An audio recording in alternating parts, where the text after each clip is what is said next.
was a decision that I had to make for myself. And the framework I found, which made the decision incredibly easy, was what I called, which only a nerd would call, a regret minimization framework. So I wanted to project myself forward to age 80 and say, okay, now I'm looking back on my life. I want to have minimized the number of regrets I have. And you know, I knew that when I was 80, I was not going to regret having tried this. I was not going to regret having wanted, trying to participate in this thing called the internet that I thought was going to be a really big deal. I knew that if I failed, I wouldn't regret that.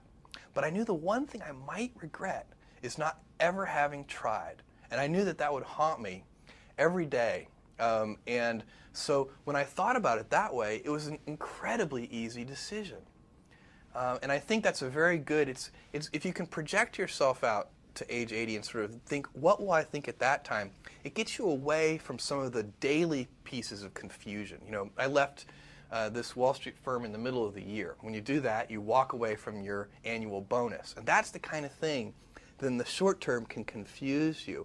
But if you think about the long term, then you can really make good life decisions that you won't regret later.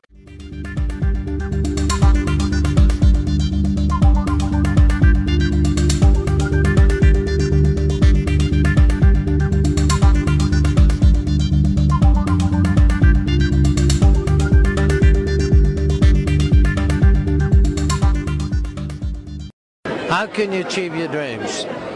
I'll tell you the secret, but nobody ever follows it.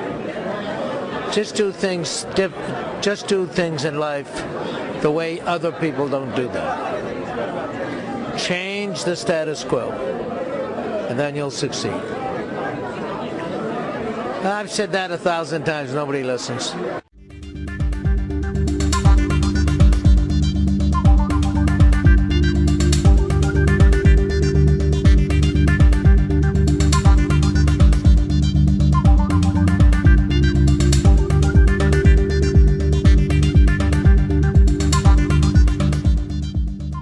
It's also important to reason from first principles rather than by analogy. So the normal way that we conduct our lives is we reason by analogy. We're doing this because it's like something else that was done, or it's like what other people are doing. First principles is kind of a physics way of looking at the world, and what that really means is you kind of boil things down to the most fundamental truths and say, okay, what are we sure is true, or as sure as possible is true? And then reason up from there.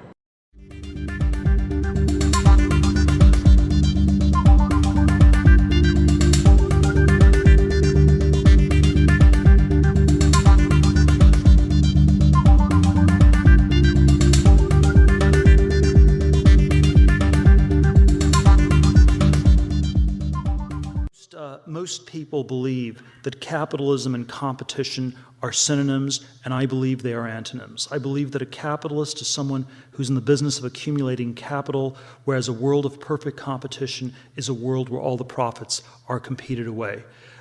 As a founder or an entrepreneur, you want to aim for monopoly. You want to have a company that is so different from everybody else that there's no competition at all.